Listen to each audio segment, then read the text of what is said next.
하나님 말씀 함께 보겠습니다. 창세기 50장 19절부터 21절 말씀 함께 보시겠습니다. 창세기 50장입니다. 19절부터 21절까지 하나님 말씀 한 절씩 교독하겠습니다. 요셉이 그들에게 이르되 두려워하지 마소서 내가 하나님을 대신하리이까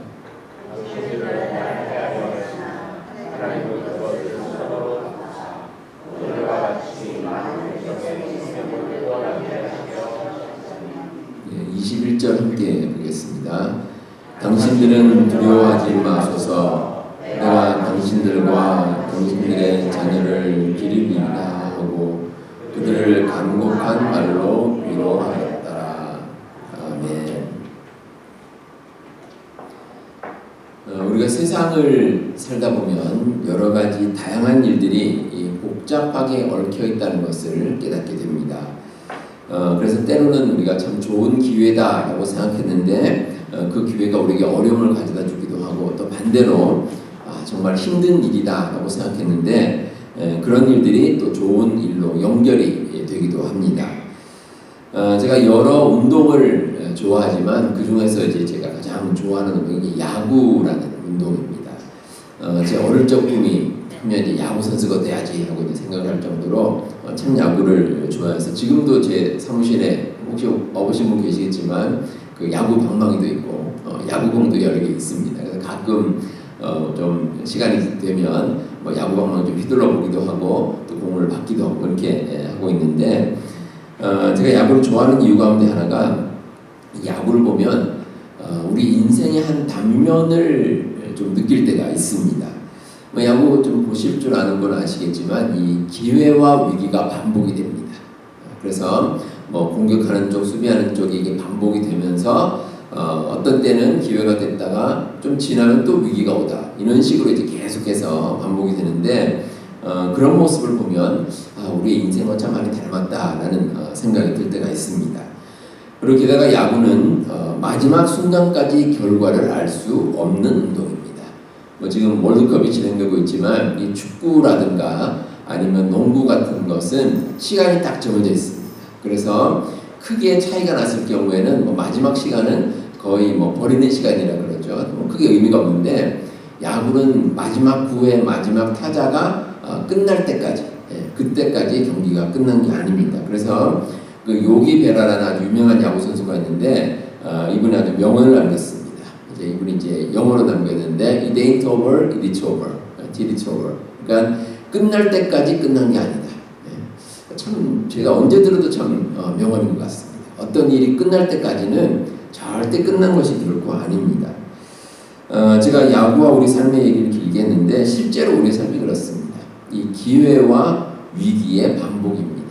그래서 어려움이 변해서 기쁨이 되기도 하고 또 좋은 것으로 여겼던 것이 화가 되기도 합니다.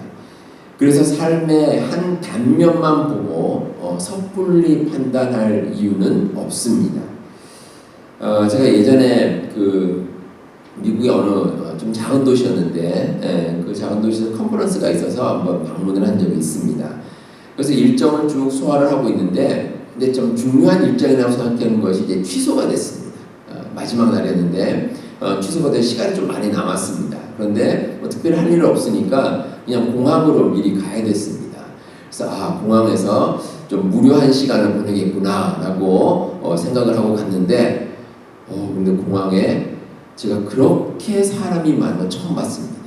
줄이 엄청나게 많이 있고 그래서 거의 한 1시간 넘게 2시간 가까이 줄을 섰습니다. 줄을 서가지고 계속 기다리다가 아마 무슨 일이 있었던 것 같습니다. 그래서 그런지 한참을 기다리다가 비행기를 탔는데 만약에 제가 그 컨퍼런스 일정을 다 소화를 하고 왔으면 그럼 비행기를 못할 뻔했습니다. 그 정도로 많았습니다. 그래서 제가 그때 느낀 게 있습니다. 세상에 참 다양한 일들이 있구나. 내가 생각하기에 좋았던 일이 힘든 일이 되기도 하고 또 참 아쉽다라고 생각했는데 그게 또 나에게 좋은 일이 되기도 하고 이게 참 반복이 되는구나 하는 걸 느낀 적이 있습니다. 여러분들의 삶은 어떠신지 모르겠습니다. 우리가 살아가다 보면 편한 일도 있고 힘든 일도 있고 이렇게 반복이 되는데 그런 것이 계속 계속해서 일어납니다. 한평생 살아가면서 그런 일이 반복이 됩니다. 근데 오늘 말씀에 나오는 이 요셉은 똑같습니다. 우리의 인생과 아주 비슷합니다. 여러 가지 일이 반복이 되는데, 근데 그 중에서도 좀 힘든 일이 좀 많았습니다. 성경 말씀에 나오는 내용을 보면 여러 가지 어려운 일이 요셉 가운데 있었습니다. 저는 오늘 설교를 준비하는 가운데 이 요셉의 삶을 쭉 한번 묵상을 해보다가 이런 생각이 들었습니다. 요셉이 자기의 삶을 이렇게 쭉 돌아보면서 어려웠던 시기가 있습니다. 그런 시기에 대해서 혹시 가정해보는 일은 없었을까, 이런 생각이 들었습니다. 그래서 과거에 일어났던 힘든 순간에 대해서 그때 그런 일이 있지만 않았더라면 이런 생각을 하고 혹시 살진 않았을까라는 마음이 들었습니다. 아마 여러분들 가운데서도 한 번쯤 삶에 대해서 가정을 해보신 분 아마 있으실 겁니다. 그래서 우리가 살아오는 삶의 여정 가운데 때로는 일이 잘 풀릴 때도 있고 안 풀릴 때도 있지만, 나에게 과거에 이런 일이 혹시 일어났더라면, 반대로 또 이런 일이 일어나지 않았더라면, 또 사람 만나는 것도 그렇습니다. 내가 과거에 이 사람을 만났더라면, 또 이 사람을 만나지 않았더라면 내 인생이 어떻게 됐을까? 그런 생각 우리가 해볼 때가 있습니다. 물론 역사에는 가정이 없다 그러죠. 그리고 우리의 인생도 하나의 역사입니다. 작은 역사지만 하나의 역사이기 때문에 가정이라는 건 사실 큰 필요는 없습니다. 하지만 그래도 우리가 생각해 볼 때가 있습니다. 왜 그럴까요? 아쉬워서 그렇습니다. 아쉬워서. 과거에 우리가 일어난 일에 대해서 어떤 일은 참 아쉽다라는 생각이 들기 때문에 과거를 돌이켜 볼 때가 있습니다. 이 요셉의 삶 가운데는 참 우여곡절이 많았습니다. 요셉의 어린 시절은 그래도 아주 좋았습니다. 왜냐하면 그 아버지인 그 야곱에게 아주 큰 사랑을 받았습니다. 좀 심하게 말하면 편애입니다. 편애. 요셉을 아주 좋아했는데, 이제 그러다 보니까 요셉은 좋았지만 다른 형들은 요셉을 좀 미워했습니다. 또 요셉이 좀 잘난 체했습니다. 형들 앞에서 이제 아버지 사랑받는다고 잘난 체해가지고 또 형들의 시기 질투를 좀 받았는데, 결국은 그렇게 철없이 행동하다가 결국 형들에 의해서 애굽으로 노예로 팔려가게 됐습니다. 자, 애굽으로 가면서 요셉의 마음이 어떻겠습니까? 처음에 드는 생각은 분노입니다. 화가 났을 겁니다. 아니 어떻게 나를 같은 형제가 아닌데 이렇게 노예로 팔아버리나. 아주 화가 많이 났을 겁니다. 그리고 또 한편으로는 자책도 했겠죠. 내가 아버지한테 좋은 옷을 받은 것 이거 형들한테 자랑하지 않았더라면, 또 내가 꾼 꿈으로 인해서 형들에게 자랑함으로 형들이 좀 마음 아픈 일이 없었더라면, 또 아니면 그래 내가 받은 것 가운데서 형들에게 좀 선물이라도 좀 줘서 그래서 미운 털이 좀 박히지 않았더라면, 이런 식으로 요셉이 아주 많은 생각을 했을 겁니다. 근데 어쨌든 애국으로 팔려갔고 또 힘든 일들을 겪었습니다. 자, 그런데 그런 일들이 다 지나가고 요셉이 드디어 이제 길이 열렸습니다. 그 애굽이라는 큰 나라 총리가 됐습니다.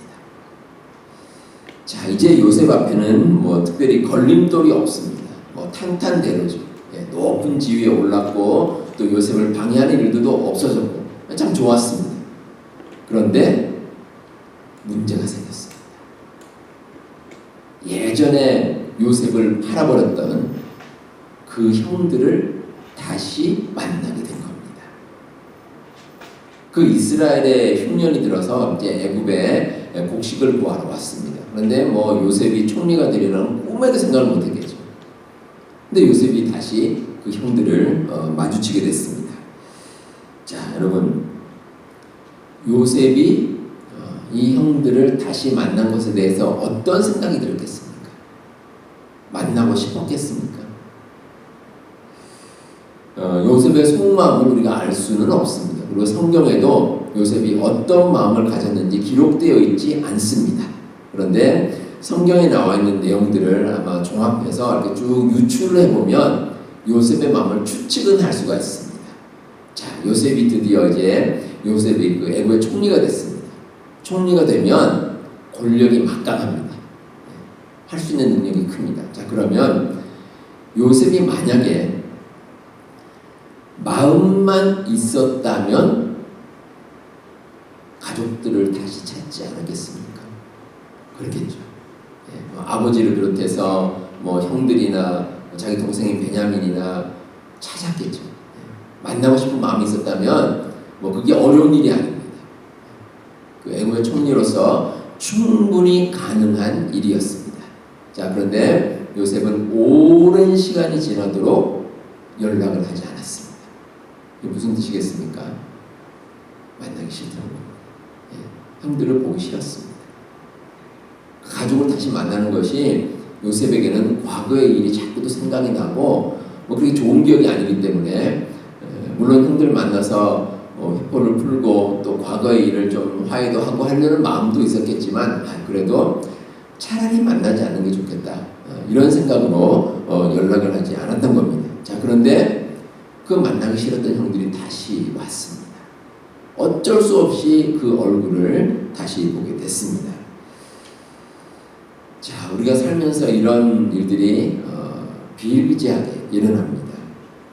우리가 살아가는 삶이 어떤 일에 있어서 그 결과가 좋은 것도 있고 또 좋지 않은 것들도 있습니다. 그런데 그런 게 이제 반복이 됩니다. 계속해서 반복이 됩니다. 자, 그렇다면 우리 그리스도인들은 이러한 일들에 대해서 과연 어떤 마음을 가지고 세상을 살아야 할까? 어떤 마음을 가져야 될까? 결론은 이렇습니다. 하나님께서는 고난도 축복으로 바꾸신다는 믿음으로 감사하며 사는 겁니다. 오늘 설교의 제목처럼 우리가 은혜를 깨달으면 감사가 넘칩니다. 은혜를 깨달으면 우리가 살아가면서 여기 계신 분들 다 마찬가지겠지만 살면서 좋은 일만 있는 것은 아닙니다. 나는 살면서 정말 기분 좋고 행복한 일만 평생 있었다고 생각하시는 분 나중에 저한테 말씀 좀 해주시기 바랍니다. 그런 분들은 거의 계시질 않습니다. 저도 그렇고 여러분도 마찬가지입니다. 살아오면서 좋은 일도 있죠. 평생 힘든 일만 있는 것도 아닙니다. 우리가 살면서 기쁜 일도 있고 즐거운 일, 행복한 일 많습니다. 그런데 어려운 일도 있습니다. 고난이 있습니다. 하지만 그 가운데서도 은혜를 깨달으면 감사가 넘칩니다. 그 가운데 은혜를 발견하면 됩니다. 하나님께서는 모든 것을 선으로 바꾸시는 분입니다. 여러분들 믿으십니까? 우리 하나님께서 합력해서 선을 이루어 주시는 분이십니다. 따라서 우리는 어떤 상황에서도 완전히 절망하거나 포기할 이유가 없습니다. 우리가 세상적으로 보면 이건 너무 힘들다. 이건 도저히 될 것 같지가 않아. 내 삶이 왜 이럴까? 이렇게 생각할 수 있지만 그러나 절망하거나 포기할 이유가 없습니다. 왜냐하면 하나님께서는 궁극적으로 믿는 자들의 삶을 지켜주시고 끝까지 은혜를 내려주십니다.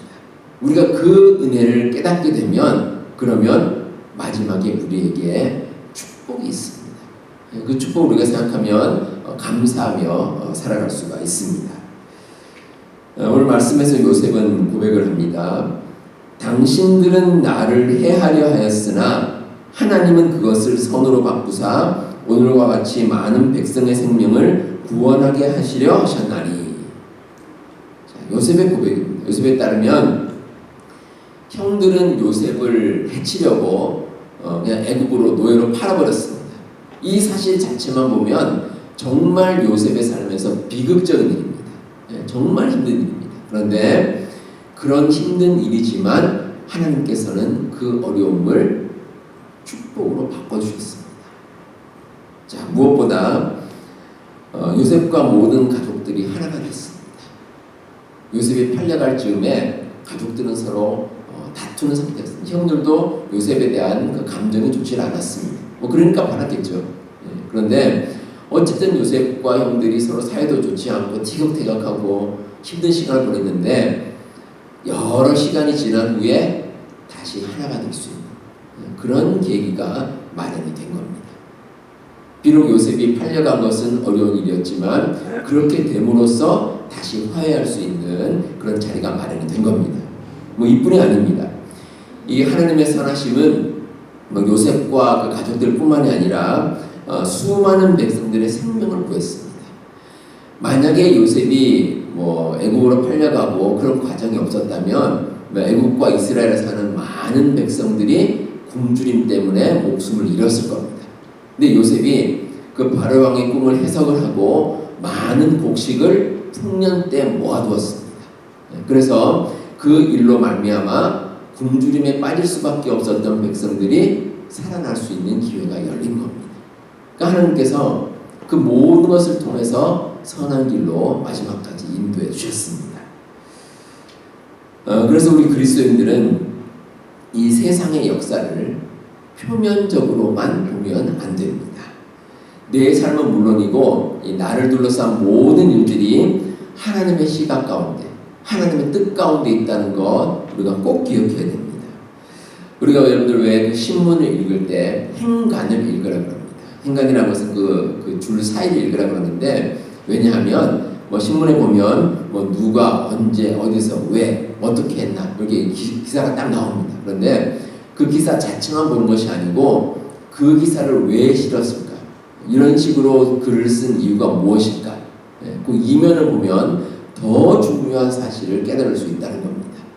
하나님께서 우리에게 보여주신 것도 마찬가지입니다. 우리가 세상에서 펼쳐지는 많은 일들 보면 이렇구나 하고 우리가 단순하게 표면적으로 볼 수 있는데, 근데 더 중요한 것은 그 가운데 담긴 하나님의 뜻입니다. 그걸 우리가 어떻게 알 수 있냐면 하나님께 기도하고 하나님 말씀을 보는 가운데 참된 하나님의 뜻을 깨달을 수 있습니다. 그러면 우리가 힘든 가운데서도 다시 한번 담대하게 살아갈 수 있는 용기를 얻을 수가 있습니다. 하나님을 믿고 의지하는 그리스도인들은 모든 것이 합력해서 선을 이룬다는 사실을 깨닫고 살아가는 사람들입니다. 지금은 비록 고난으로 보일지라도 그것이 나중에 변해서 복이 될 수가 있습니다. 그래서 지금 우리 눈에 보이는 것만으로 판단해서는 안 됩니다. 어느 목사님께서 고난은 변장하고 찾아오는 축복입니다 라는 말씀을 하셨습니다. 현재 당하는 고난이 결코 쉬운 것은 아닙니다. 하지만 믿는 사람이라면 고난 뒤에 자리 잡고 있는 하나님의 축복도 볼 수 있습니다.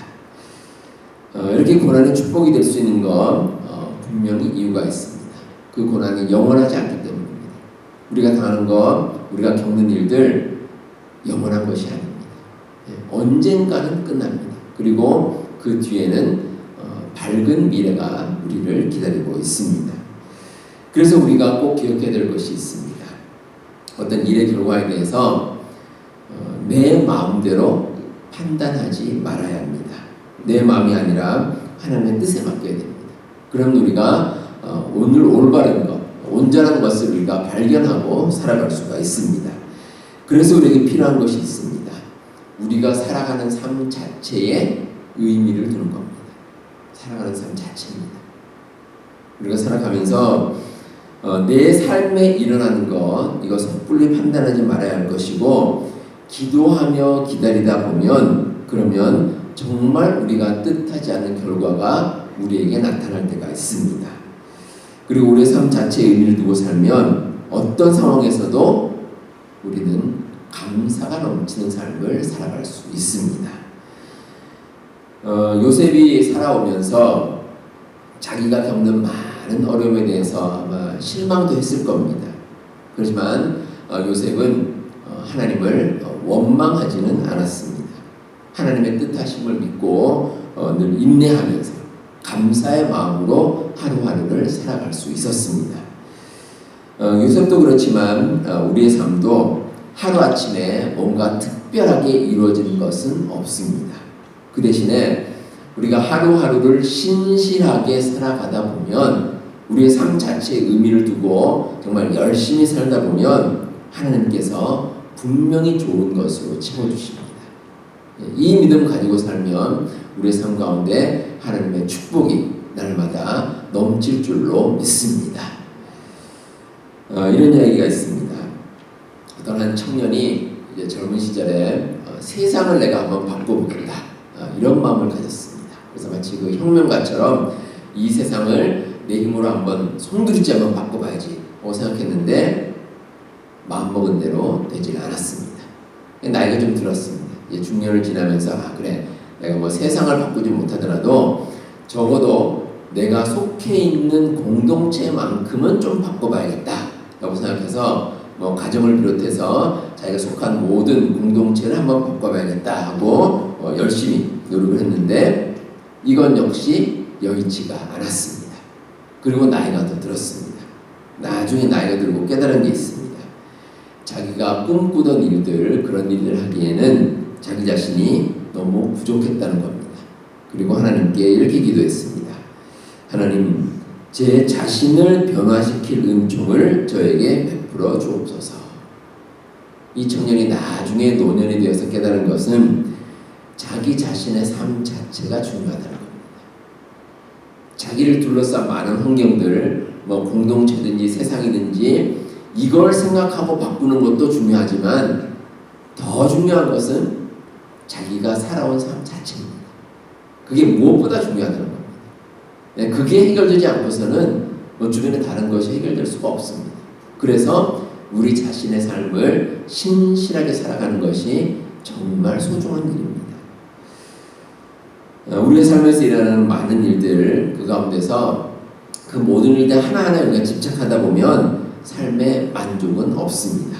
하지만 우리가 세상적인 욕심을 잠시 내려놓고 우리 주님께서 과연 내 삶을 어떻게 인도하시는가, 우리가 그걸 깨달으면 그러면 우리의 삶 자체에서 참된 만족을 누리며 살아갈 수가 있습니다. 제가 오늘 목사님의 책에서 이런 글을 읽었습니다. 그 목사님의 이제 후배 목사님이 한 분 계신데 이분이 한국에서 그 제주도에 있는 교회로 이제 부임을 하게 됐습니다. 그래서 제주도에 가서 그 선배 목사님께 연락이 왔는데 이런 연락이 왔습니다. 여기는 정말 곳곳이 다 풍경이 너무나 멋집니다. 광활하게 펼쳐진 바다도 좋고 바다를 보면 가슴도 확 트이고 풍경이 너무 좋아서 참 기분이 좋습니다 하고 연락이 왔습니다. 그리고 나서 몇 년이 지났습니다. 몇 년 지나서 연락이 또 왔는데 이번에는 이런 연락입니다. 이제 육지로 가고 싶습니다. 여기는 가도 바다입니다. 이 제주도의 환경이 몇 년 사이에 변한 것은 없습니다. 뭐 바다가 육지가 되는 것도 아니고 육지가 바다가 되는 것도 아닙니다. 그런데 그렇게 아름다웠던 풍경도 시간이 지나자 답답한 환경이 되어버렸습니다. 왜 그렇겠습니까? 관점이 달라진 겁니다. 우리가 사는 인생도 그렇습니다. 우리가 사는 인생이 사실 사람마다 크게 다르지는 않습니다. 대부분 거기서 거기입니다. 대동소이합니다. 부자라고 해서 하루에 10끼 먹는 것 아닙니다. 많이 먹어야 3끼입니다. 그 이상 먹는 사람들 잘 많지 않습니다. 그리고 좋은 옷이 많다고 해서 뭐 옷을 몇 겹을 겹쳐서 입지 않습니다. 우리가 입고 오는 건 그냥 한 벌입니다. 우리의 삶을 어떻게 바라보냐에 따라서 우리의 시각은 달라집니다. 우리의 삶은 비슷할지라도 우리의 시각, 그러니까 우리가 하나님과 어떤 관계를 맺어가느냐에 따라서 우리가 바라보는 삶은 크게 달라질 수 있습니다. 우리 성도 여러분, 우리 하나님의 축복과 은혜를 믿는 마음이 있으면 어떤 상황에서도 우리는 감사하고 만족하며 살아갈 수 있습니다. 비록 세상에는 힘든 일이 많이 있지만 하나님의 은혜를 깨달으면 우리의 삶은 정말 주님께서 원하시는 귀한 삶을 살아갈 수 있습니다. 여러분들 이 진리를 잊지 마시고 우리가 믿음 가운데 은혜와 감사가 넘치는 삶을 사시는 우리 모든 성도님들 다 되시기를 바랍니다.